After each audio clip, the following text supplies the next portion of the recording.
You're listening to 91 Reasons, a journey into the twisted landscape of pop culture. Keep your hands and arms inside the podcast at all times. And now, the voice, Jeff Tucker.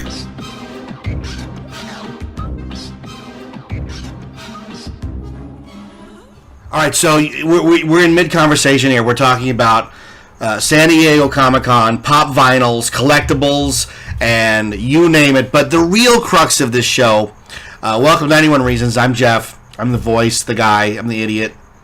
Halloween. Halloween was over a week ago, and Halloween never ends. Halloween never ends around 91 Reasons. Sorry, folks. I'm watching the... see, that's the playback volume. This thing really records hot. Maybe if I got a volume on here, if I can bring that down a little. Am I busting your eardrums out? See, this show's real. How if I back up? But see, I'm still hitting the top. It's a work in progress, folks. This is episode 250 of 91 Reasons. And I still have no idea how to use this microphone. So, welcome to that. I have guests here. That's how we were talking about pop vinyls. I have guests here. So why don't you guys introduce yourselves? Yeah, I'm Ryan Batchelor. I'm one of the curators for the Popzilla Gallery. And I'm John Carlos McMaster, and I'm also one of the curators at Popzilla. So you guys are curators. So you're like Marcus Brody, right? You have a big museum and you get lost in it and you're bumbling around, no? So what is... first off, what is Popzilla? It's a great name, by the way. Well, Popzilla, we started back in like 2003, I think, 2004, something like that. It was me and Sam Carter, who's our third curator of Popzilla, and he was doing a lot of shows with Gallery 1998 and other pop culture shows, and we were thinking it'd be fun to do our own kind of pop culture art shows, but out here in Orange County, because most of those shows are in the LA, Burbank area. Sure. So at that time, there's a place called the Rothick Art House, and we were doing life drawing workshops there, and they allowed us to do shows at their gallery, which is great. It was a great setup for us. And they have recently closed the gallery, so we were looking for a new location. It took about a year off. And we just this past summer started doing shows again at a place called Pop Comics in downtown Anaheim. And we opened Save Ferris there. It was a tribute to the films of John Hughes. And now we're going to do our next show at Pop Comics, which is called Monsters and Maniacs. And it's a tribute to horror and pop culture. Now, if you remember, last summer we did a full show on your, what was it called? Out of Time? Into Time? No Time? Time after time. Time after time. See, time something. And it was all about time travel. Back to the Future, Bill and Ted, Time After Time, Doctor Who, all that kind of stuff. So each time you guys put something together, the theme is like the greatest ever. Yeah, and we had the DeLorean time machine there. Had a DeLorean there, yes. That was my favorite part of the show. Is we said we're going to do this, we have to get a DeLorean there. And what's great, if you've ever like been in the company of somebody who owns a DeLorean, like I'm a guy, I would kill for a DeLorean. Like I would die to have a DeLorean. But whenever you meet somebody who has a DeLorean, they will spend the entire encounter talking you out of it. You're like, oh no, you don't want this car. Like, no, I do. No, you don't want this car. This car does this. This car does this. This car. I was talking with Scott, who is Elvira's manager. And he goes, let me guess, you want a DeLorean? I said, yes. He goes, let me tell you why you don't. I said, no, I really do. So it's just so funny that people who own them they're so eager to tell you not to get one. If it's really that bad, do you ever just offer to take it off their hands? Yeah, exactly right. Listen, if you don't want it, I'll just take it, right? So you guys, this time around, in an effort to, what we love to see, stretch Halloween out, you're doing a monster theme. Yeah, we're kind of billing this show as the Halloween after party. I love it. We're just celebrating horror. We're doing a lot of cool, fun art. Yeah, it's like a week after Halloween, or like 2 weeks after Halloween. Yeah. I mean, so much of what's going on Halloween, there's a lot going on in October. Kind of hard to be competitive there, but it's impossible. There's so many events and things going on. 2 weeks later, there it's still fresh, and in my mind, Halloween is all year round. It lives in your heart. It's not a date. It's we even say the date. Yeah, I don't say at the end, but like it's going to be this coming Saturday. November the 12th. Yeah, November 12th from 6 to 10 p.m. at Pop Comics. What's the website they can get the information at? Yeah, we're at popzillagallery.com, and we're on Facebook, Popzilla Gallery, or you can go Pop Comics on the Facebook. And Pop Comics is a really cool place. It's an awesome I've been there a bunch of times. It's a really cool, nice, really upscale comic shop with collectibles, high-end stuff, the freshest comics for that week. I went there for a Kevin and Jody retrospective. Oh, wow, yeah. That was amazing. Some of the stuff there was mind-blowing. It was so neat. Well, I was going to say, after our show's over, they're going to put that stuff back out again. They're going to take some of it down for Monsters and Maniacs, and then after that, I think the show goes back Generally speaking, they do a different art installation every month. The owner, Thomas, used to run Beach Ball Comics. They moved to Pop Comics.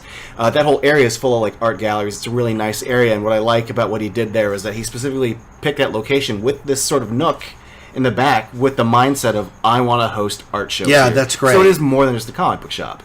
And it's purely coincidental that they're called Pop Comics and we're Popzilla. We didn't plan that at all. And they sell pop vinyl. And they sell, which a lot of people go, oh, it was a pop store? Technically, yes, it is. Yeah. Well, that phrase, that word pop has become so synonymous with collectibles right now. It's funny because we were just talking about the insane Funko Pop vinyl market and how expensive some of these characters are. But they do make all the Universal monsters. They do. Yeah, all of the modern day Freddy Krueger.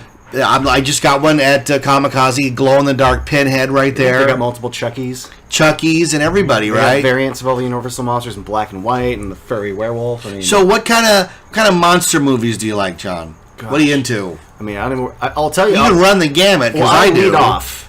Even though it's not technically a horror movie, it's a sci-fi movie, but the Predator is my all-time favorite monster. Yeah. That's a great monster. From a sheer design. I have to agree. Yeah, the Predator and Alien are both great movie monsters. Have you ever seen the original Predator? Oh, the floppy-headed crocodile creature? Yeah. The one that was Jean-Claude Van Damme. Yeah. And when he'd run, it would wobble. Yeah. But that's a great moment of that movie was directed by John McTiernan, who directed Die Hard. Great director. Here's a guy who knows what he wants. The script is by Shane Black. He's in the movie, Shane Black. No, I take it back. He didn't write Predator. He was, he helped. Did he do some script doctoring, right? Because he's writing the new one, the reboot, right? Yeah. But they stopped production because the whole crux of the movie is the alien has to look good, and it doesn't look good. So they scrap it and they start over. And look what they came up with. Stan Winston's company comes in, creates what's hard to do, especially the 80s, an iconic, never before seen alien monster, believable character with a story arc. That's hard to do. And was it Crash McCready was the concept artist who designed the Predator? Is that right? Stan Winston, if I remember correctly. Because he had one of his artists is Crash McCready. I think he's the guy who did all the pirate stuff, right? He's great, and he does a lot of sea stuff. But I know there's a starting point because the story that I always liked was that they shut down Predator. They brought on Stan Winston. He's flying on a plane with James Cameron after doing Aliens. And he's sketching, and James Cameron asks him, well, what are you doing? He's like, well, I'm working on this movie called Predator. I have to design an alien. And James Cameron just kind of goes, you know what I've always wanted to see? Like an alien with mandibles. And then Stan Winston kind of went, huh. And then kind of quietly turns his shoulder away from James Cameron and starts sketching mandibles on it. That's really funny. It's a great flick. It came as a joke, It was wasn't it supposed to be originally Stallone? Because after Stallone did Rocky IV, and he battled, Russia, they said, what's he going to do next? He's going to battle somebody from outer space. So that turned into this, turned into that, and suddenly it's Schwarzenegger. And I'm probably getting a little bit of it wrong, but Schwarzenegger now is battling the Predator. What a great movie, with Carl Weathers and Bill Duke and Jesse the Body, right? And all those great... It's such a great movie. But one of the greatest things about that monster, for me personally, that I can't even say about makeup and effects and just designs that have happened in 30 some odd years since, is when I look at that creature, that doesn't feel like rubber or latex. That feels like skin. I feel like if I cut it, that would bleed. Yeah, no, that's what I'm talking about, because you buy it. It's a believable character. And it's a great performance, too. There's a really lanky dude in there, so when you build out the muscle, it all feels like an organic shape. And not a bulky shape, unlike the Alien vs. Predator, where they all look like linebackers. Right. Well, it's Kevin Peter Hall, the guy who played Harry and the Hendersons. Yeah, and he did the Predator for Predator 2 as well. Yeah, he also has a really... Have you ever seen the movie The Wildlife? It's the pseudo-sequel to Fast Times at Ridgemont High. It stars Eric Stoltz, Chris Penn, Leah Thompson, and it's like, what do you do after you graduate? It's not a well-known movie, but they go to this strip club, and one of the characters goes, we're going to go to Lace Girls, because I know a guy, he went there, and he got a woman and a steak, and he put them both on the same credit card. Right. But the bouncer is Kevin Peter Hall. And at one point he grabs Eric Stoltz and he goes, I told you not to touch the girls. And you're like, he just palms him, like his whole head. It's just great. Kevin Peter Hall passed away at a young age because he was so tall. It's one of those things, people that are really tall, they don't last long. Yeah, that happened to, I don't remember his name, but from Devil's Rejects and Big Fish, House of a Thousand Corpses. Oh, he plays Giants. I think he was in My Giant. Oh, yeah. That guy, yeah. It's the body just can't handle a frame like that. And luckily, they make movies so we get to appreciate them. And he did. Yeah. I mean, he did such a good job as the Predator, man. Is there anything better than when the Predator laughs at the end? You know, when he sets that bomb and you hear that. Oh, it's the greatest, man. And what you're talking about, like. That it's believable. Look at a movie. My son hates this movie, Monster Squad. Yeah. Oh, I love Monster Squad. I like Monster Squad too. You hate Monster Squad? He hates it. He thinks it's a dirty version of Goonies, which it is. But the main reason I like Monster Squad is, come on, the Universal monsters don't need to cross over unless it's a goof. Like tell that to the Universal executives. Unless it's a goof that to Abbott and Costello. Like a Mad Monster Party. The idea that Dracula can call up the Wolfman, the Mummy, here's the thing, fun though. It's not serious. It's a little tiny plot thing to hang your plot on, so you get them all in the same movie. But here's why I bring it up, because those are all Stan Winston, and they had to skirt the issue because they're not Universal monsters; they're their own version of Universal monsters. It's a Gillman, right? Yeah. And a werewolf. Yeah. But see, that werewolf, when you finally see him, the head and everything, as good as it looks, you can tell it's a radio-controlled facial prosthetic thing. It's not real at all. And it's funny because it's the same team. And the Predator looks so much more believable. But maybe, it's a kid's movie. Right. I get it. And there's a certain amount of budget, and there's a certain amount of weeks, whatever, that you have to put together. Multiple characters instead of one character. I saw it on the big screen, so I'm a big fan of that movie. I just love how Dracula grabs that little girl by the face. It's all, give me the amulet, you bitch. Yeah, Can you imagine, like, never do that in a Oh, God, no. We just watched it not that long ago. It's why he hates it. They curse. There's that whole sequence where the guy's sister is not a virgin. She goes, well, there was that one guy. She's doing the incantation and it's not working. They would never do any of that stuff today. But it's unfortunate because I think kids can handle a little darkness. That's what they are attracted to, One of the great things about 80s movies in general, beyond just horror and kids' horror like Monster Squad, is that they wrote movies about kids where the kids acted like kids. And now I feel like these adults need to have these restrictions about what the content can be.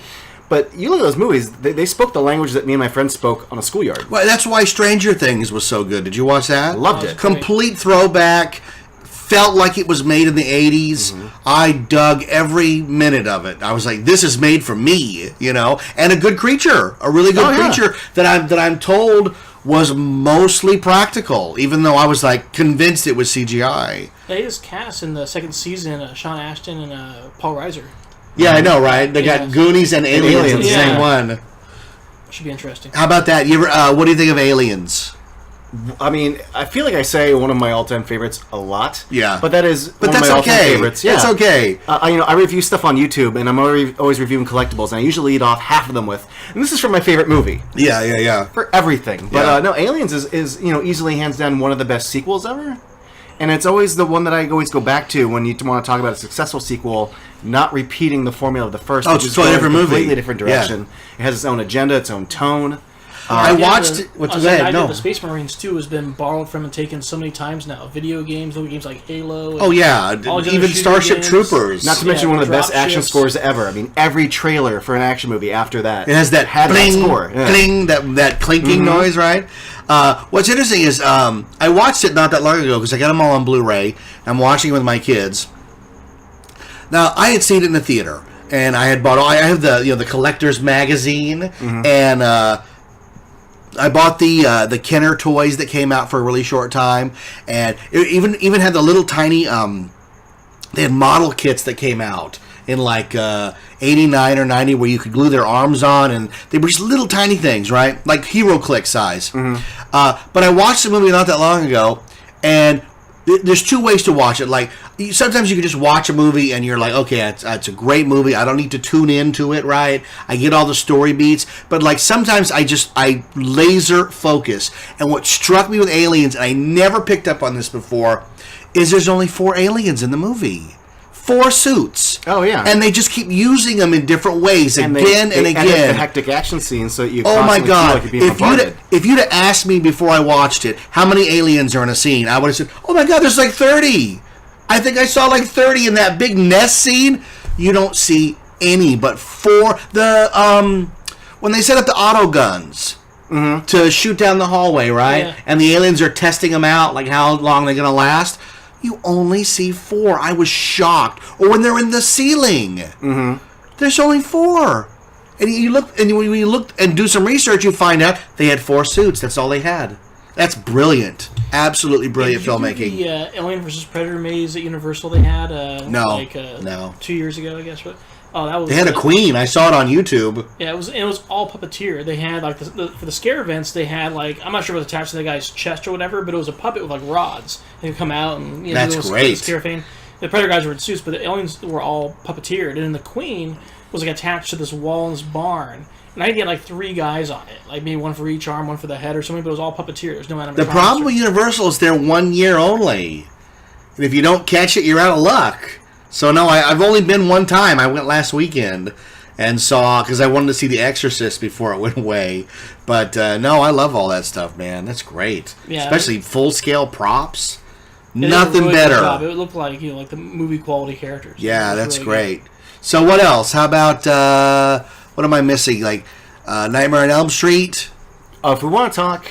Yeah, well, one first thing is like when we were doing the show, we were kind of asking everybody what they're doing and stuff, and Johnny did a really good write up. He said, we don't want like a show of like 20 Freddys and Jasons. We're kind of like hit all those different cult films and all that, and like and really have a nice show that kind of encompasses all the horror genre. Yeah, sure. My concern, not concern, but socially, when you say horror, in the 80s, when the slasher movie thing happened, and studios realized, well, we can make slasher movies cheap because we get a bunch of unknown kids and we have one villain.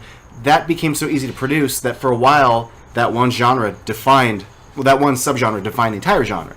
So even now to this day, when you say horror, I feel people go, oh, Mike Myers and Freddy, and you go, well, no, there's Universal, sure, and there's J horror, there's so much about it, and I just want to make sure that this show, while we do have some awesome slasher pieces, like I know we have like a Tracy Cotta's doing a like Freddy piece. We've got some 80s kind of slashers, but we got some like Universal Monster stuff. We got like The Ring. We've got some variety, which is important to me as far as putting together a well-rounded show. What about like Godzilla? Does that count, or is that sci-fi? It you would tell count, me. But I don't think anybody's doing Godzilla. I haven't seen one yet. I mean, Godzilla. do I consider him a monster? Yes. He's a monster, right? When you say you're doing a horror show, does he count as a horror character? I don't know. I think because he's from the Atomic Age. Predator borderlines for me. I consider Predator because when I was a kid, that movie scared me. And I think his link to Alien, it counts. I think if you were just doing a general kind of like sci-fi creature show, yeah, Godzilla, absolutely. And that was some debate when we were coming up with the show because we were a monster show. And we said, well, it's monsters and maniacs because like Norman Bates or Hannibal Lecter, not really a monster, more of a maniac kind of killer. Sure. But if you're doing a horror show, you have to have human people in it. Mike Myers is a human. Hannibal Lecter is a human. So that's where the title kind of came Yeah, from. but then we went back. Aren't the worst monsters human? What was that? Yeah. Yeah. What we do to each other is much worse than anything that's dreamed always the up fun on a title. creature, right? Yeah. Kind of like the movie Predators. I mean, you think it's about the creatures, but if you look at that cast of people, they themselves are the predators. Yeah. You're Which talking is about the also one with a solid Adrian sequel. Brody, right? Yeah.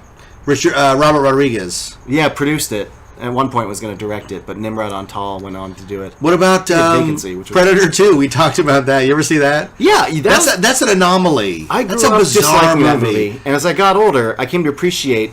This happens to me with a lot of movies. When you're younger, you kind of go with that's good, that's bad. And now I can sort of go, well, what works in it really works. I won't say I like it, but there are things about this. Well, I here's the appreciate. thing: is you go into a movie with expectations, and if the movie doesn't exactly meet those expectations, like I always go back to '89, Batman. I knew what I was getting. I was expecting what I got, and it fantastic, right? The next summer, Dick Tracy comes out, and I'm expecting Batman, and it's not Batman. So I don't like Dick Tracy. I watched Dick Tracy a couple years ago. Dick Tracy is a masterpiece. Dick Tracy is damn near perfect. It's a masterpiece, I agree with considering what movie... He wasn't trying to make Batman. No. He's a totally different movie. Same with Rocketeer. Hated Rocketeer in the theater. Oh, I adored Rocketeer. Watch it on home video, watch it on Blu-ray, and I'm like, oh my God. Well, but you're also coming from an era... Masterpiece. 1989 was Batman was the first major superhero movie to come out since, what, Superman 4?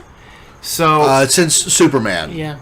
Let's get rid of 2, 3, and 4. Because 4 is canon. But what I'm saying is your basis for comparison at that point, for any superhero movie after that, is Batman. Yeah. No, so you're going to bring that absolutely. baggage with you to something, but, 2020 is hindsight, and now we have a new superhero movie every month, so we don't have to have that barometer. I was just telling somebody, like, I never thought I'd get to the point where I'm just sick of superhero movies. Yeah, I'm wondering when that not. bubble's going to burst. Because, Doctor Strange did well, too, but there's going to come a point where they're going to hit more of those more obscure characters, which may not fly with major audiences. Oh, I agree, or because... they're going to have to start recasting the major characters, because some of those guys aren't going to... I don't know how many movies Robert Downey Jr. is going to do. Oh, he's already said he's out. Once they finish up, Infinity Gauntlet or whatever it is, he's out. He doesn't want to do it anymore. Chris Evans doesn't want to do it anymore. What are they going to be left with? I thought Thor? Chris Evans supposedly is happier. Is he back on board? Did they back up the Brinks truck to his house? What I heard is once the paradigm changed, where Marvel Studios no longer answers to Marvel Corporate, but answers to Alan Horn and Disney, the climate got better, and Chris Evans is now more. Here's the weird part.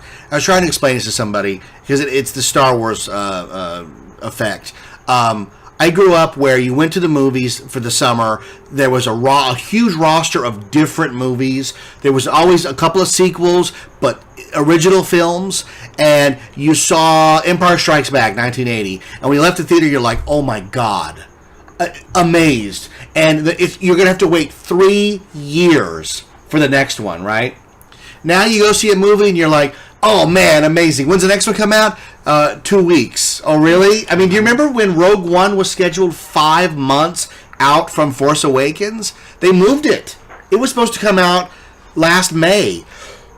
So I just think we're at a point where we gobble these things up so quickly, there's no time to let them simmer. There's no time to let the mythos and the mystery simmer. We're going to get the answers right away. And I just... Oh, yeah, we build the story to already set up the next ones instead of just make a singular good movie. I'm already worried about Fantastic Beasts because they've already announced it's going to be 5. Yeah, 5. Ridiculous. And we already know more about the sequel just due to casting that I don't even need to see this first Johnny one now. Depp is Grindelwald already. Well, the one thing that's kind of weird now, too, through, social media and even, books and video games and everything, there's so much more of the story you learn about these films outside of seeing the movie. I learned a lot about these movies just online, reading things before I even see it. And during the movie, you don't really even hear, they don't even really touch on that stuff. It's you get all this kind of backstory. The way the public gets information now, it's not just movie nerds now that, it's water cooler talk. I don't Did you hear the director of Deadpool? I don't think... everyone is informed now. I agree. I don't think nerd is a term that's... it's useless now. Because when you see a girl wearing a Captain Marvel dress from Hot Topic, what is a nerd then? Isn't that everybody now? It used to be I remember going to school, this is so embarrassing. I had knockoff Star Wars overall shorts. Think about that. They were blue jean shorts that went all the way up into overalls, and they had fake Star Wars ships on them. And I used to wear that to school, and people wanted to hurt me. They really wanted to hurt me. I could wear that now, and people would go, oh, cool, where's that from? So that everything is flipped. Her Universe, that company just for girls, and they market stuff directly at women. And I was saying it before, the fact that Disney made an R2-D2 purse that women want, Not that their husband bought them. Here, I want you to carry this. They want it themselves. That changed everything. There's no such thing as a nerd anymore. And more clothing is kind of crossing that line into cosplay, where they have like sweatshirts now, which are almost costumes. Oh, I know, right? The Flash jacket that looks like the Flash jacket. Or they zip up into Boba Fett all the way to the zip up. I have one of those. Do you really? Yeah, absolutely. Does it have the backpack printed on the back, right? No, that one doesn't. Oh, it does. There's so many of them, but Yeah, it's so funny. What are you going to say? I was just going to add on to the fact that social media, they try to make you learn more information about the films. I was really, really disappointed in The Force Awakens. There were so many things, I'm like, ooh, I wonder if they're going to answer that in the sequel. And they're like, well, we're not going to answer it in the sequel. It was already answered in this novel you said it read 5 months ago. Oh, yeah, no, I'm with Plinkett. If it's not on the screen, it doesn't count. Like, there's like 10 different novels on C-3PO's wed arm they want you to read. I don't care. I really don't care. No way. Who cares? I never needed to know the silver leg. I don't need to know the Who red arm. cares, right? Who cares? It's a little history that I can imagine. Right. When you explain everything, they lose their mystique. When we find out Darth Vader's a whiny little kid who built C-3PO, you're like, who friggin' cares, right? Or like in Halloween remake, we're like, well, let's explore why he's a killer. You're gonna feel he bad can't just be evil. We just turns out his dad called him a fag and put out cigarettes on him or something, and now exactly. Who cares? You know, there was a Hannibal Lecter prequel where he learned like to be a samurai. Oh my and god! he happens to wear a little mask that is a precursor to his. Oh god! Why would he wear a mask that's going to echo the one he wears when he gets caught for being a cannibal? That makes no sense, except cash, and we need it on the poster. And producers think, well, this echoes that. That's great. No, technically it's not. It's funny because I remember going opening night to see Hannibal, the sequel to Silence of the Lambs, and people were like, this is the worst movie ever. That's the one where they end up eating Ray Liotta's brains right at the table, right? And you're like, oh, hold on. You ain't seen nothing yet. They're going to make one where he's like Batman Begins. And we don't need to know all that. We just need to know he's a really smart guy who eats people. That's it. That's all we need to know. They're doing next summer. The Mummy comes out again. Tom Cruise in a big budget, and they keep saying it's a horror movie, but I don't believe it when I see it. I don't believe it with Tom Cruise. I believe it's an action movie. He's going to be scaling the pyramids or something, and he's going to run. He will definitely run. He has to run. He always does that chop socky run thing. So back in the 80s. I worked at the video store, and I worked at a Christian-run video store. It wasn't a Christian video store, but the people who ran it were Christians. So we didn't have that saloon door back room with the pornos. Yeah, we didn't have that, right? So we would get creative with the movies, right? And one way you got creative was you reached out to horror movies, because horror movies always have pretty girls, topless scenes, they have sex, they get murdered. So there was a whole run of those that we would rent and take home, and some are good and some not so good. Do you remember Frankenhooker? Yes. I'm a proud owner of the Blu-ray of that. Are you really? Yeah. I love it at the end. It's about a guy who his girlfriend gets chopped up by a lawnmower, right? Mm-hmm. And he ends up having to murder all these hookers and stitch them together to put her brain so his girlfriend can live again, right? And at the end, she kills him and puts his brain in something else, right? And the end scene is him looking down going, where's my Johnson? Oh, it's the greatest, right? I remember working at the video store, and like you get the catalog of what's coming, and we're like, Frankenhooker. We have got the title alone. I know, right? And we waited weeks for that thing to come out. I remember I first saw that like in the early 2000s, because back when there was DVD Planet, before that there was Ken Crane's in Huntington. Oh, Ken Crane's! I used to get all my Laserdiscs there. Yes, and they had a little DVD section because DVD was brand new. And like one of the earliest DVDs pressed like in 1998 or 99 was Frankenhooker, and they had plastered on the like one of the greatest movies ever made. Bill Murray. And they used that one quote on every DVD and every Blu-ray release. Oh, that's funny. funny. Bill Murray likes it. This I gotta see. But there is like a whole great era of like right in the that was 1990, but there's all these movies in 1991 that feel 80s. Yeah. Oh yeah. Well, they were made. They were made in the same time period. Right. They were probably shot in 89. That was like one of the last great 80s movies of 90. Yeah, that was when Full Moon came into being, and they had. Puppet Master and Doll Man and Demonic Toys. What's that? Those bothered me. Do they really? When I was a kid, yeah. Oh yeah, well they're toys and stuff, and they're killing people. I used to love going to the video store because movies. But I used to always hate when I'd walk into my local video store because they had a poster of Puppet Master 3. Nope. Just the poster of the little... Yeah, one of the pieces I did for the show was Large Marge. I was using it for our Tim Burton show. Yeah. To me, that's one of the scariest monsters. As a kid, that used to freak the hell out of me. Yeah, well, even still, I watch that, I just go, ugh. You don't expect it to come. It's out of nowhere. There's something about stop motion, especially when it's not super smooth. It's kind of jerky. It's just kind of unsettling. I think kind of creepy to me. It's tangible because it's shot on film. Yeah, that's the Chiodo brothers, man. That's a great sequence. You know, that woman, tell them Large Marge sent you. It was funny because, like, I kind of got over my, I guess, fear of it. Because, like, I watched that video so many times and freeze frames it and took big, high-res pictures so I could draw it. Oh, great. So I learned details about it that I never knew when I was doing the illustration. It was kind of fun. And that used to scare me as a kid, but this is why I come back to horrors, because even though I was scared, I always chose to watch it.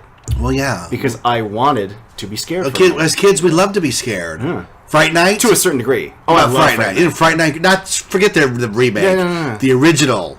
Roddy McDowell, Chris Sarandon. I love Fright Night, man. Amanda Beers, is that her name? From Married with Children. Plays the girlfriend with the big mouth. And she's like, I'm sorry, Charlie, I'm so sorry. And she turns, she's got that teeth. And that was like the 1-2 punch, because Chris Sarandon and that director also did Child's Play, and those are a nice little double feature. Yeah, no, those are great movies. Yeah. How about, go ahead. No, I was going to say, I just love Chris Sarandon, because between those two and Bordello of Blood, I respect when people aren't afraid to go genre. Yeah. But still commit. Like and Nightmare Before Christmas. Oh, yeah. Yeah, Bordello of Blood, I have a soft spot for Me too. It was written by... But I know it's bad. Bob Gale. Yeah. You know? Yeah, it was part of a deal where, like, I think he wrote it in college, and in order to get something else made, he's like, well, you have to buy Bordello of Blood. Yeah. Well, Zemeckis was the executive producer of the Tales from the Crypt TV show, so it was all sort of mixed in there. And hey, work is work, right? Is Dennis Miller in it? Dennis Miller, right? Dude, when was the Crypt Keeper in that Knott's Maze? How many years ago was that? Oh gosh, that was probably 98. Wow. 99. Yeah. I'm pretty sure it's 98. Yeah, well, that right? He was in 2 mazes at Knott's. He was in The Crypt Keeper Presents The Inquisition, where we already had a maze called The Inquisition, and we added The Crypt Keeper to the front of it. He was also in The Crypt Keeper's Dead and Breakfast. And then he was in The Hanging. He was also in The Schultz in a big show. That's what I remember. Yeah. Because I remember they, it was all about Little Red Riding Hood. And it opened with these big guys in robes bringing a coffin through the audience, playing Gangster's Paradise. Been spending most our lives living in a gang. And they're bringing the coffin through. They set it down, and it opens up, and he popped out. And, no, I was just talking about that on some show where I got to write jokes one year for the Crypt Keeper. Oh, wow. Because he was in The Hanging. So he's like our character. So we write all these jokes, and they send him to New York, where John Cassier, who does the voice, goes into a studio and records them all in one day. And it was so surreal. Like, the stuff I'm helping to write, he's the Crypt Keeper. Oh, it was great. It was great. The only thing I remember from that was there was that one, I forget what movie it was, but he was behind a scrim. He went to a waiting room, and you couldn't see him. Yeah, that's the Inquisition. Yeah, and I remember we were all packed in there, and my face was almost against that scrim. I was just sitting there, we're all smashed in there, and all of a sudden the lights went off, and the lights came on, and he was right there. I was like, ugh! And he like stuck his finger into the scrim, like almost touched me. I was like, oh, ah! Yeah, and you know what? That was pretty good. Odds are, if you had looked past him, you'd have seen me, because I stood there for hours just watching people through the scrim, because you can't be seen. And then the actor, it's all lip sync, so he's like, hello and welcome to the Inquisition, enjoy your tour. You know, he's doing all this, and there's no sound coming out of the guy, right? It's all in the other room. And so then he would hit the foot pedal, the light would go off, the scrim would darken, and then we would just hang out and then wait for the next group. That was so much fun. The Crypt Keeper's great. You know what I just saw? At the video store, Best Buy, the complete Tales from the Dark Side in one box set for $30. Oh, wow. You ever watch Tales from the Dark Side? A little bit. I love Tales from the Dark Side. But that's not one of my, like, it's totally in my wheelhouse. We all have those things that, like, oh, you yeah. seen that? I'll get to it. Every Saturday night you could watch Tales from the Dark Side or Monsters. Mm-hmm. Monsters' gimmick was every week you got to see a monster. Some sort of rubbery creature made an appearance in the show. Tales of the Dark Side didn't always have that. Sometimes it was just about murder or something, right? Wasn't that during the same time where we had the new Twilight Zone? Loved the new Twilight Zone. But that was at the same time, right? 86, 87, That's yeah. when I was watching Yeah. the new Twilight Zone. Surprisingly decent at times. No, the new Twilight Zone was great. Do you remember the episode about the test? It's one of the best episodes. It's where this kid it's in the future, and it's his 13th birthday, and he's all excited because he gets to take the big test to figure out what he's going to be in life. And his parents are like really nervous. They're like, his name is like Mickey or something. Oh, Mickey, you'll be fine. I know all the answers, Mom. I know all the answers. And like, oh, Mickey, you just relax. Just do your best. Do your best on the test. And I remember they served him like this little piece of cake on like a clear, square, acrylic thing to be the future, right? So he goes, they take him to the testing, and they're like, we love you, Mickey. We love you. And he goes off, right? And they go back home. And they get a knock at the door, and the guy's there is like, Mickey finished the test. And... yeah, he scored a little too high. Here's what's left of him. And so, like, if you're too smart, they just kill you. And the parents knew it. They knew he was too smart. They tried to get him to be stupid, but it was no use. Oh, that's a great episode. I really liked Amazing Stories, too. I thought that was a great series. Yeah, I have a whole great. box set over there, too. What was your favorite episode of Amazing Stories? Well, probably, I guess, was most people's favorite one is the World War II where they're on the Flying Fortress. Yeah, It's Kevin Costner. And, Yeah. That one's And- classic. That's the artist draws Spielberg. Yeah. Spielberg directed that. Draws the animated landing gear that saves his life and all Yeah. that. That was pretty good. The Ghost Train stayed with me. Yeah. That's Spielberg too. That was the series premiere about the old man who's waiting Yeah. for the train to take him to heaven. So good. So deep for a TV show because they had some really light ones, right? That one was really deep. I will tell you my favorite that still haunts me to this day. The kids play the record. Christopher Lloyd is their teacher. Oh yeah, that's Robert Zemeckis going ahead of the he loses class. his head, and Yes. then he's chasing them from the graveyard, carrying his own head. Sam Carter did a piece for our his Christopher Lloyd. Yeah. Yeah, that's. I mean, certain things you see once or twice and they stay with you. yeah, And literally hit because Christopher Lloyd has a great yell, yeah, and to have these wide shots of a headless person with carrying Christopher Lloyd's head, yeah. yelling after you. with really expensive effects. Oh, yeah. If you For watch TV that budget? show, Yeah. that episode in particular, they did every kind of camera trickery from blue screen to dummy bodies to forced perspective to make Every you trick in the book. really think he's lost his head. That's Mary that is- Stuart Masterson. Spooky episode. That's where he has to meet. Remember, it opens with him. You have to meet the Misters, where the guy shows up late to school. He's like, "It's time for you to meet the Misters," and he's got to hold these books on his arms, right? And so at the end, he wakes up. He's being chased by the teacher. He wakes up, and it's all a dream. So he goes to school, and there's the teacher. He walks in, and she's holding the books. She's doing the Meet the Misters, and he goes, "Have a seat, Mr. whatever his name is," and he goes, "I'll be right with you. I've got a little bit of a sore throat," and it's all, he turns and you can see. he had a scar. He's got a scar. Oh, that's a great episode. Maybe one of the most Zemeckis. perfect half an hour of TV ever. And I used to work at Suncoast in the late 90s, early 2000s. And so the switch over from DVD, but there's still some VHS being used at the time, and that we could special order stuff that you don't normally stock in the store. And I saw Amazing Stories, and I saw it was that episode. I'm like, oh, I got to order this. I haven't seen this in 15 Yeah, years. yeah. And I had to prep myself as a young adult. Be like, this is going to probably scare you the first time you rewatch it. But it's also perfect 80s. It's kids Yeah. playing the heavy metal music. Yeah. In the graveyard. Yeah. I mean, you're messing with it's just perfect. How about the John Cryer episode where he invents the potion that brings magazines to life? You ever seen I that? forgot about that till right now. He's trying to perfect bringing a Playboy model out of the magazine, right? And the first time he does it, she's only half because he didn't use enough. Yeah. And when he finally gets it right, whoever she sees first, she falls in love with. So the nerd comes in and gets her, and he's all pissed off. I don't remember. They're taking him away or something, and it falls. And the last thing you see is it's dripping on an issue of Fangoria.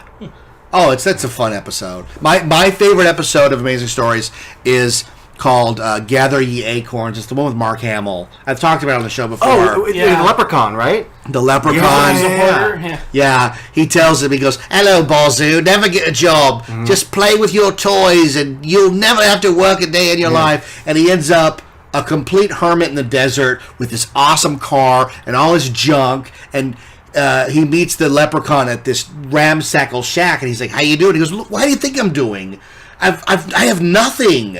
He goes, "You'll be fine." So he pulls up to a gas station, and he's got no money. He is completely out of money. Mm-hmm. He can't even buy gas, right? So this is the end of the line, and this woman walks over, and she's out of a limo, and she goes, "I just couldn't help but see that Toby mug you have there." And he goes, "Yeah, would you mind selling it?" And he needs the money. He's got to finally give up something that he's had for his whole life. She goes, "I'll give you $5 for it." And he's like, "Well, I guess I could let it go for $5." She goes, $500. And this is 1986, so $500 for a mug is a lot of money. And then it ends with this big auction where all his stuff is the collection of so-and-so, and he's like this ultra-rich guy. It's Mark Hamill. And you see the leprechaun bidding on the car. Oh, I just love that episode, because it's about following your dreams and collecting and toys and all that. You know, it's and we Skywalker. have so many shows, where they end bad, and that one starts on this kind of sad path, and ultimately ends really sweet. It ends really sweet, yeah. The other one I really like is the little nebbish guy who gets the remote control that can change the channel, and he ends up changing his family to Dirk Benedict, Gary Coleman, Dirk Benedict from the A-Team, Gary Coleman from Different Strokes, and Barbara Billingsley from Leave It to Beaver.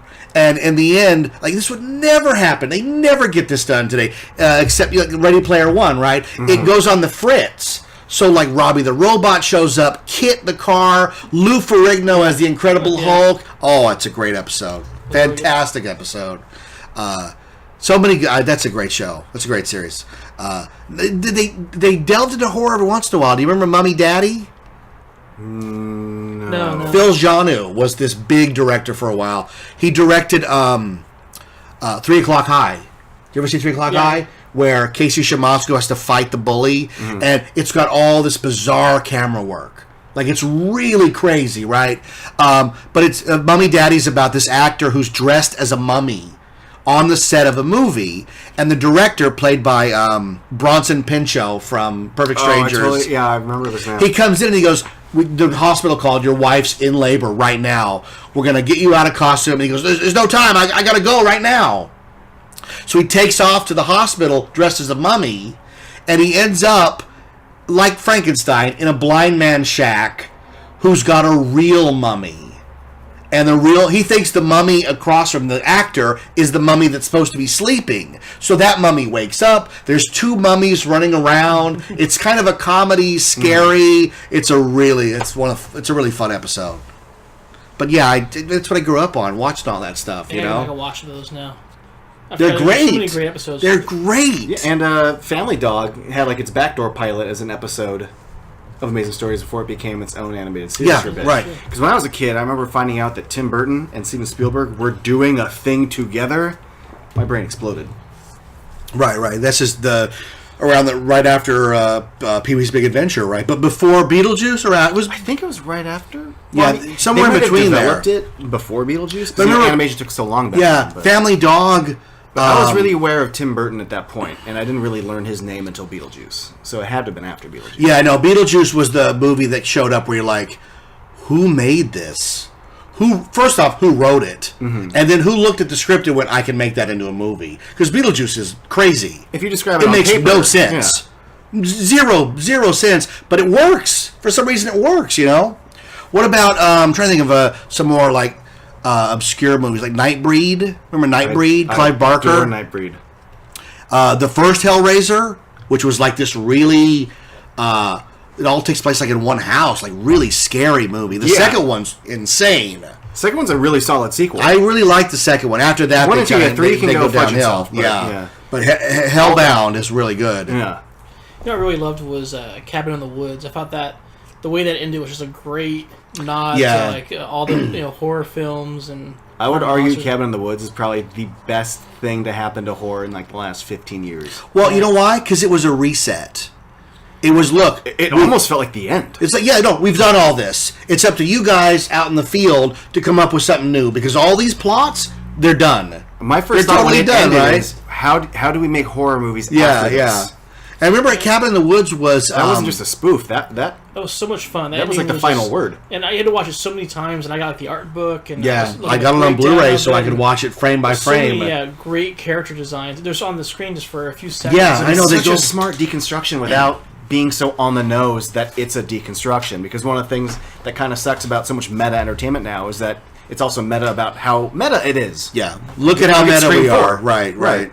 And this one tells its story straight, but trusting you to be smart enough to understand what's going on. It was delayed for like a year and a half because by no fault of its own. Whole MGM who just owns problems. What? Yeah, and it came out after Thor, so like suddenly they got a big actor in same this thing with movie. Red Dawn. I think same studio. Right. And I remember they kept saying Entertainment Weekly was this big. They were a big supporter of Cabin in the Woods, like because they saw it at all these festivals. They're like, "You've got to see it. The last 30 minutes are unbelievable. Don't let anybody spoil it." So when it came out, I ran because I don't want anybody spoiling something that good. I normally don't mind spoilers; they don't ruin my enjoyment of the movie. But for some reason, this one was like, I should probably go see this immediately, right? And I remember sitting in the theater, and it opens on the two lab guys, right? And I'm like, what the hell am I watching? But it works. What are they commenting on? And that's the moment where I thought, oh, this is going to be better the second time. And if the movie's good, I'll watch it 10 times, you know? If any other person had tried to tell that story, they would tell the story of the kids going to the woods, and then the second act twist is we find out it's all being controlled. Yeah. That movie opens with a twist. It tells you. Right up front. It tells you. And then even like when they're leaving the apartment, like the camera's zooming around on them, and you're still like, what's the gag? I don't know what I'm looking at here. And then finally, when, what's his name? Bradley Whitaker? Whatever. Brad Whitford. Whitford. Yeah. When he's standing at that board with all those options, you're like, oh my God, how did they choose one? Yeah. You know? He's constantly upset that it's not the mermaid. The merman. Well, yeah, that's the great thing is the little payoffs. Because it's already just a nice line. Damn it, I really wanted the merman. Yes. And then you get it. I'm done. And we laughed. And that's it. But then we get the merman. Yeah. And blood comes out of its blowhole. Oh, it's the greatest. It's the greatest. They made a maze out of it in Universal in Florida, but it never came to Hollywood. Oh, I would have died for that. Bummed. I don't even go to Florida just to go see that maze. That sounds amazing. It just I wrote a whole show at Knott's that was like my tribute to Cabin in the Woods. It was called Unearthed, and it was you were at the Knott's Scary Farm Terror Center, where we keep all the monsters from all the mazes that you've ever seen at Knott's. And he was going through how it all works. And you know what? The audience was like, I don't know what you're talking about, Jeff. Just scare us, because I don't know what this is. Because that's really high concept. But isn't there that moment in the movie where Sigourney Weaver walks out, and you're like, well, of course it's Sigourney Weaver. Who else would it be? Jamie Lee Curtis would have been another good choice, right? But I do love movies that aren't afraid to at the end go, there's no happy ending here. Oh, that's one of the ballsiest things about that. Right? It's the same ending from Halloween 3, which is a really maligned film. The bad guys win the end. I love when they take a risk like that. Halloween 3, people hate, and I'm like, you gotta watch this movie, man. If Halloween 3 had been a hit, we would have gotten a different Halloween on every year. Like, imagine what we missed. Imagine the John Carpenter movies we missed out on because the audience was like, well, where's the guy with the knife? Well, he died. Did you see the movie? In the second one that they made him make, he's dead. Can we move on? Oh, man, I love Halloween 3 because it's so ballsy. Yeah, I was thinking about that concept about the old monsters from Knott's. That'd actually be kind of cool to do a maze where maybe it was like the Green Witch is bringing back old monsters, and he constantly changes theme as you're going through the maze. Well, you know, we have no idea what we did a best of maze in '97. Oh, really? 25 Years of Fears maze, and you went through Lore of the Vampire or Lore of the what was that called? Lore of the Vampire, and Timothy O'Leary's psychedelic maze and werewolf scene and all. And you know what? The guests were just lost. They were just... Maybe now if we sold it right, people might understand that. But I remember coming out and guests were like, what the hell was that? Because it was what you were talking about. When you left the room, you were in another maze. Completely. And some of the rooms were really good. There was a vampire room in there where the the fireplace turned around like a secret passage, and the vampire was there. Oh, it's cool stuff. Yeah, they Cool have American stuff. Horror Story at they did that, where they did 3 different seasons. Oh, yeah, and you know what? I was in awe because I watched that show, and my wife was like, "What the hell is happening in here?" I go, "Well, you have to see the shows to get it." She goes, "I don't watch these shows. I don't know what the hell's going on here." But it was a beautiful maze. Yeah. Beautiful maze. What did you think of the Exorcist maze? You know what? I liked it, but it wasn't my favorite. But I thought it was interesting how they did it, because basically it's a maze where it's just like that same bedroom over and over again, right? I kept calling it Groundhog Day, the maze. Yeah. But what else can you do? Exactly. You're locked in, right? You're locked in. But the transitions between I thought were kind of cool, and they had some good scares in there. Well, they had that demon face. Yeah. Which anybody who's watched The Exorcist, it's traumatizing. I always talk about it as, when I grew up, The Exorcist was shown to me, and we went to church every week. Like, we were a church family, so I'm watching it like it's a documentary. Like, they're coming. These demons are coming for me, and I don't know what to do, and it scared the crap out of me. There's only been a couple of movies that have scared me like that, and The Exorcist is way at the top. Also because it's a really well-done movie. Because a lot of horror movies are just schlock, which I don't mind. I love schlock. Yeah, I mean, I've watched Troll and The Stuff and Ghoulies and Night of the Creeps and you name it. So I don't mind schlock. But The Exorcist is like, it's William Friedkin. Like, it's high quality filmmaking to tell that story. And one of, I think, the last truly great horror tentpole releases, the way we look at the release of Raiders or Star Wars. Sure. Where the studio spends a lot of money and here's something big. We've had plenty of horror movies since then, but I mean, I can't recall aside from a phenomenon like Blair Witch blowing up or Paranormal blowing up. But I mean, the studios now, no one invests their own money in a horror movie. They have production companies that make it, and then Warner Brothers will release it. The whole point is but that was a huge studio. Yeah, well, horror movies based on a book that people loved. Right, they're supposed to be cheap. That's the way they make them. Saw movies cost $4 million. Yeah, they opening make weekend 60. they make 50. So that's why they make them, right? But you're right. No one takes. I mean, maybe if I had to say, The Sixth Sense might be close to it. Of like, but a they prestige. didn't expect it to be. Oh that big. no, they had no idea. Right. I mean, those of us going in were like. But that would be the closest sort of biggest phenomenon since then. Within that range of, here's Bruce Willis, here's a budget. Yeah, no, the word there, the key word is budget. Give them some money to make a movie, because so many of them are made so cheap.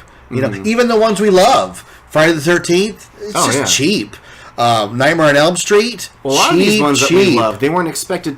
I mean, here's a production, we're going to tell a story. We don't expect to take the world by storm, but no, I mean, Paranormal Activity was made for like 50 cents. Oh yeah, Insidious, Blair Witch was like what, like 50,000? Oh yeah, nothing. Blair Witch, I think, alongside American Graffiti, has the highest profit margin of any film ever released. Halloween was there for a while too. Yes, it was. You're right. Yeah, great movie. That's a great movie. But you mentioned Insidious. That's one of my favorites. Yeah, I've never seen it. Oh, it's great. Yeah, I've never seen it. It's James Wan, I think, right? Yeah. One of it. I was not the biggest James Wan fan before that. I enjoyed Saw to a certain degree. I'm not going to give it heaps of praise like it's brilliant, but it was satisfying. Yeah. It was a strong script, but he liked to do silly things with the camera a lot. Like, when he didn't have anything to do, he's like, I'm going to shake the camera, and now we're going to spin the camera. And we're gonna knock your nuts around with editing. But there's something simple about what Jason Blum's production company and what those people are doing with Paranormal Activity, that when these two people teamed up, it had all the good James Wan sensibilities, but someone calmed him down. Yeah. And I think he's been a much better filmmaker since then. But Insidious, I don't often say this about horror movies, but it was inspiring in that, and it was one of the first Blumhouse ones. Now it's a formula.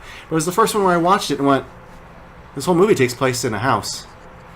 Like, you just got some actors, and you got two houses, and when you cross over to the other side, I know you filmed this in a black soundstage with the lights off, and you just got some fog machines. Well, but look at what you told. The greatest $4 or $5 million budget. Right, the greatest way you can scare an audience or impress an audience is to not show them anything. Oh yeah, do it from the back. But the let ghosts them fill in the blanks. In that are actors in. You could tell it's foundation and shadows. It's very theatrical makeup. Yeah. And as someone who comes from theater and respects when you come from using very little.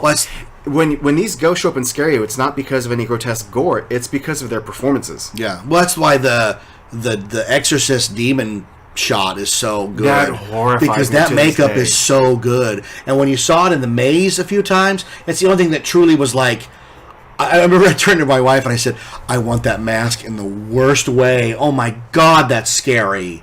Because it, to me, the scariest part about that and what you're talking about is the bad guy, the demon, the ghost. They know something that you don't, and because of that information, you're in trouble. And that's the part where it scares me, because I'm like, what am I missing here? What the hell's going on? Because I remember seeing like what was that crappy one with Liam Neeson in '99? The Haunting. Oh, the Haunting remake. Yeah, like it was so Garbage. dumb. Oh my God! And the original My number one favorite is horror so movie. different. It's my number one favorite. The Haunting, the original The Haunting, original Haunting by because Robert it's Wise. scary as hell. It's terrifying, Yeah. and it doesn't show you anything. No. I think the Doesn't biggest have effect in that to. whole movie is the door bends. And the biggest jump scare is someone pokes... First of all, I appreciate when a jump scare is real. It's not a cat or a phone ringing. Right, yeah, no. But they build this tension for like 2 or 3 minutes about going up these rickety stairs. And right when you're ready to sigh relief, because we're going to get the girl off the stairs, the guy's wife comes out the window for a second. Every time I watch it, I jump. And I know it's coming. Yeah. But it builds suspense. Rachel but, I did mean, the same thing in Jaws. We know the head's coming out of the boat, yeah. and it goes, The corpse. "Wah!" And she jumped out of her seat. And I was like, that's when you know a film works. When you know what's going to happen, and it still gets you. Great underwater scream too. Yeah, right. But I implore anyone who's never seen The Haunting, see The Haunting. It's the best haunted house movie ever. Especially for its time in the 60s. The fact that they were able to achieve this presence of a house. Because, I mean, there's only so much you can do with a set. But what they can do with lenses, what they can do with atmosphere. Written by a woman, right? Yeah, she adapted her... It's Yeah. It's not Shirley Walker, because that's a composer. But, yeah, she wrote the novel. Yeah, it's and great she adapted stuff. the screenplay. Mary Shelley wrote Frankenstein. Female- Women have a dark side all their own. And horror has a history going back to that, where with female leads. yeah, well, I mean, going long yeah. before the final girl. But because even back the in- perception is that they're weaker, and oh my God, we got to save them. And the best ones are like Ripley, who's like, look, I don't need anybody to help me. Ripley's probably one of my favorite know? heroines ever. And that's why the But also the concept Ghostbusters. of a final girl in slasher movies, though, too, is always... It's never the guy who ends up surviving. Right, no, it's the girl. Heather Langenkamp in Nightmare on Elm Street, bringing Freddy out into the real world with all those traps and kicking his ass, right? It's weird to think, like, Ghostbusters got all this thing, like, well, men just won't accept women, and da-da-da-da-da. Like, no, are you kidding? Do you like Terminator 2? Terminator Guess 2, who the hero is? Alien, Fury Road. Like, if the movie's good, it's Buffy? good. Buffy the Vampire Slayer, the movie and the show. Genre entertainment, I mean, some of the best stuff out there, to me, usually features a female lead, usually a strong, worthy female lead. Yeah, well, and when I write, I'm very good at writing strong female characters because that's what I cling to. It's what I turn to. I mean, Princess Leia is one of the strongest female characters ever. So I'm not sure where that whole idea came from that men won't watch movies about women, because it seems like if you look at genre, it's 75%. At least. Even TV, Yeah, I think- going back to what do we love about the 70s, Charlie's Angels and Wonder Woman, I mean... Electro Woman and Dinah Girl. That's fun. Yes. I caught a few episodes on YouTube. Yeah. But, I mean, even Ripley in Alien is smart, but she ends up being the final girl in a Yeah. horror movie, whereas in Aliens... One of the biggest strengths of her, why she succeeds, is because she falls into a maternal role. Yeah. Terminator 2, our lead is a maternal character. And isn't the interesting part about Aliens, not to go back on Aliens, but we totally get that she's going to save Newt because she's a mom. We totally get that. Even though in the theatrical version, that scene's not in there. cut out. It's only in the director's cut that we actually see that scene. Yeah. And I find that interesting. Like, editing is key. And if the movie's good and leads you down the story, you totally buy into it, right? Oh my God! And the fact that in the finale, it's two moms. Ripley the mom yeah. and the alien queen mom are fighting each other. Yep. So don't give me that crap that men won't watch women. The greatest sci-fi battle ever is Ripley and a power loader fighting a female monster. Ridiculous. Yeah, I think the biggest problem with Ghostbusters is they tried to reboot it. If they would have made it like one of the the girls was like the daughter of... We would have bought it in a heartbeat. Yeah. Yeah. Continue that story. But they wanted to do their own thing, which I totally get. Then fine, it's not Venkman's kid or the kid from Ghostbusters 2, whatever. Then he talks about opening up a franchise. Then it's the LA Ghostbusters. That's what I always wanted. Whatever. Yeah, I would have died for that. Ghostbusters, Yes. LA Ghostbusters? All new cast. Do that, You don't even need to give me cameos. They could have just put a plaque on the wall saying our founder, Ray Stantz. Absolutely. That's all I need. That's all you need, right? You But they wanted to kill Bill Murray. They wanted to not have these things in the movie. Nah, I don't want to get down that stupid road. So tell me about the art show some more. It opens this Saturday, the 12th. This Saturday, November 12th. It's at Pop Comics in Anaheim. It runs from 6 to 10 p.m. It opens during the Anaheim Art Crawl, which is really great. They block the street off, and they have food trucks and outside vendors and music and all that kind of fun stuff. It's a fun event. And we'll open, during that event. The show will run for probably about 2 weeks after that. And this is art based off monsters and monster movies, and it's all for sale. Prints of it and such. Yeah, we'll have some original paintings, some printed on canvas and whatnot. We'll have some sculptures and toys as well that people have made, and we'll also have prints which are more affordable. And you can, if you can't make opening night, you can also Pop Comics is open 7 days a week, and usually 11 to 7. So you can just go in there any day of the week. So The Pop opening Comics night's going to be fun. We're going to have spooky decorations outside, and we're going to have a whole playlist of what I consider to be horror classic songs and scores and stuff. It's going to be a fun little scene. It's a great way to keep Halloween going. Like I always say, after party. We don't want Halloween to end. One year, my wife and I had a party after called Hauntsgiving, where we just don't want it to end. Let's have Halloween again and again and again. It's the greatest holiday of the year. You get to be somebody that you're not. It's full of ghosts and goblins. It's okay to be bad and evil. What more could you want? Well, when we were first figuring out the date for this, it was shortly after the Midsummer Scream, which to me, I'm like, well, it's great. Halloween in July. Yeah. Because I think, again, I carry Halloween in my heart all year round. Me too. So this show just being kind of like the Halloween after party is the same sort of theme. And in the art crawl, it's always that second Saturday, I guess, in November. So it'd be nice to make it like an annual thing. Maybe it's our first one. We keep running with it, and we'll do this monster show 2 weeks after Halloween. So, all right, so go to the Pop Comics. What's the title of the show? Monsters and Maniacs. Monsters and Maniacs, downtown Anaheim, this Saturday, November 12th. In the show notes, all the links will be there. They have a parking structure, plenty of parking. They have food vendors. They have trinkets and stuff for sale in the street. And a beer garden. And most importantly, you can do what I always say you really should do. Support local artists. Yeah, you can buy a Wayland print, or who's the guy that does all of the dolphins and stuff? Is that Wayland? I think it's Wayland, right? Yeah, that's Wayland, right? Or Kincaid? The guy who does all the cottages, right? What's his name? Something Kincaid. Doesn't matter. Thomas Kincaid. He's dead. And yet there's still Thomas Kincaid drawings coming out from a Thomas Kincaid factory of his style. I don't get that. That's creepy, right? Be like Norman Rockwell. Suddenly new paintings are coming out. Support local artists. These are guys that are doing it for the passion. Some are professional, right? Is Delgado in the show? No, he's not in the show, but we do have professional artists. We have a lot of artists from the entertainment industry, Disney, different studios. But this is how they blow off steam. Yeah. This is how they go, look, I'm tired of doing what the man says to do, and I'm going to do what I want to do. And most importantly, what inspires them. Yeah, Tim Woolweber's got a full professional job, but this is fun for him. I mean, his figures are fantastic. And for me, I work in a computer now all day, so these shows are a chance for me to actually draw and paint traditionally and do that once in a while for fun. Yeah, I went over your house one time to try on your virtual screams, and you had a great picture of Batman pointing at you saying, work on your art. Oh yeah, don't procrastinate, work on your art. Yeah. And I'm like, that's great, because art is not something that you want to do. It's something you have to do. You have to have passion. I write novels, and people always ask me, well, how do you find time to do that? I go, I don't have time to do it. What I have is a story in my head that has to get out, or I'll go insane. And that's how artists are. And I can guarantee we have artists in the show that I know for a fact that is how these pieces came to be. Within their schedule, to get out, right? Oh, yeah. who don't have like the comfort of an awesome professional job, but this is what needs to happen. And also, I was talking to someone the other day about how like they're from like Laguna, and Laguna has its own kind of art scene, but it's not a pop art scene.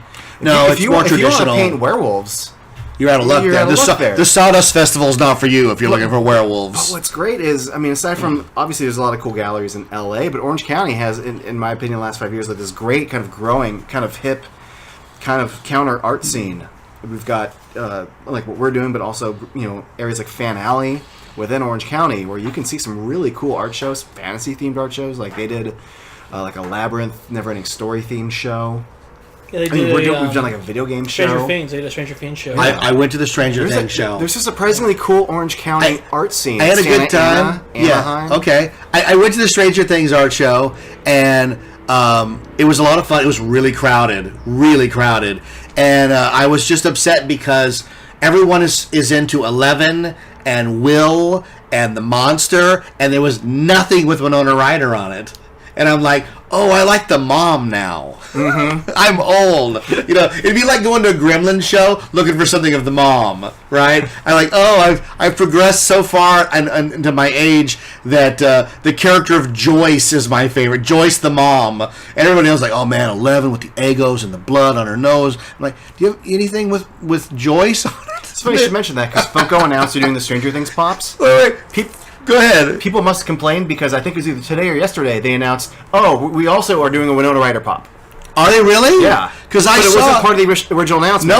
No. Someone said, hey, and they're like, sketch it up, do it. They're doing 13 pops. Mm-hmm. All the kids and like two or three of 11 with her helmet on and helmet off, and right? Like 2 of the Gorgon. The monster, the Demogorgon. Yeah. One closed mouth, one open mouth. And I'm like, where's the mom? With either the ball of lights or the axe, right? She comes with the ball of lights. Finally. See, it'd be a pop vinyl I buy. Because I don't generally like those. Because they don't look like the characters enough for me. Did you see their style. Dark Crystal ones? Oh, got them. Those ones are beautiful. Because they look like them. Well, I think they succeed when you take... Like, I actually started collecting them because of the horror ones. Because I love the idea of taking something grotesque like Freddy's burned face and Leatherface and cutifying it. Very cute, yeah. Very cute thing, right? We didn't talk about American Werewolf in London. The remake? Well... Or just in general. Just in general. The movie itself. That's not the sequel. One. I try not to use the word perfect too much, but I look back on that and I'm like, well, that's a perfect movie. Yeah. As far as the tone that at the time hadn't been done. No one had ever done the double dream before either. Oh, yeah. But as far as the vibe goes, everyone tried to replicate it since no one really nailed it. Well, you remember American Werewolf in Paris. But, I mean, I love a good horror comedy. But that's one of those rare movies where if you took out the comedy, it's a horror movie. Yeah. If you took out the horror, it's funny. It walks a fine line that no one else can really do. The creature effects, I mean, hold up still to this day. But the fact that they had to invent the Oscar because of that movie. Yeah, because it was so good. You want to try to remake that? Like, I don't envy whoever is in charge now trying to follow that up. Well, effects-wise alone. Well, I mean, it's Max Landis. But it has to be practical. But you get Rick Baker and a... Yeah, I don't want CGI, and I don't know. That's what they're going to do. It's going to be CGI. Because the CGI in Paris was terrible. Yeah, well, that was a while back, It looks a little better now. But even, look, I actually am a big fan of Max Landis, but even in that headspace, I don't see how anyone who respects and reveres that movie would want to see it remade. And I don't know what you knew he can bring to the table. Here's the answer to that, and I totally get it. There are movies that I revere, like they're my favorites. And if somebody said, "We're thinking of remaking it, Jeff, and we'd like you in charge. Here's $10 million," of course I would do it. I mean, you can't turn down that because someone's going to do it, right? So I'm sure Landis is like, "Look, it's either me taking my dad's movie on or some schmuck." Mm-hmm. So he takes the money, and I totally get it. And there's a good team behind it. It's Robert Kirkman producing it. John Landis is producing it. That's a good pedigree. But let's not forget, Landis made Beverly Hills Cop 3. Well, Coming to America. Yeah. He's made some good. There's a perfect trilogy to me of Blues Brothers, Animal House, American Werewolf. That's a 1-2-3 punch that perfect. Will never be topped. What's the movie that Landis made about werewolves in like the mob vampires in the mob? You know this movie? Early 90s. I'll have to look it up. Yeah. I do can't think not of it. remember. Yeah. It's I don't remember the name of it. I'll have to look. Somebody's yelling at the screen right now. I know the name of that movie. It was like, do you remember, what was the one with Grace Jones? The vampire movie? Vamp. Vamp. There you go. This is not Vamp. There's another movie I'm thinking of, but it was early 90s. Something to do with the mob and vamp. I don't remember. But, every genre said vampire in Brooklyn, right? Blackula. Blackula's fun. Love at First Bite. I love that movie. Once Bitten. All right, so we're going to wrap it up, folks. Go to the art show this weekend. Look at all the show notes. It's right down the street from Disneyland. You are in the area. I know you want to go. Check it out. Support local artists. I want to thank John and Ryan for coming on the show. Great hour talking about monster movies. Could literally go on 2 more hours. Except my wife is trying to get kids to bed for school, so I totally get that. So thanks for coming on. Anything you want to plug? Anything you're doing?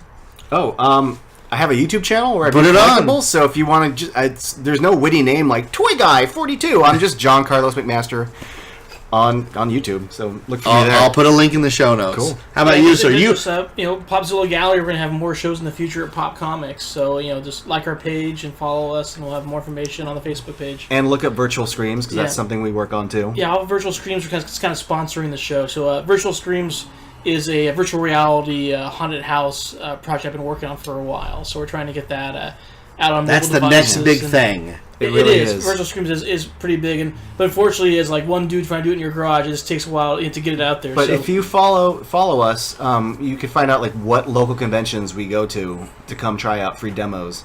Yeah, we'll probably be at Midsummer Scream again. Austin tried it out at Midsummer Scream and gave rave reviews to it. Said it was fantastic. Right, Austin? Fantastic. VR, I think, is getting to a point now where it can really be used to create a unique attraction.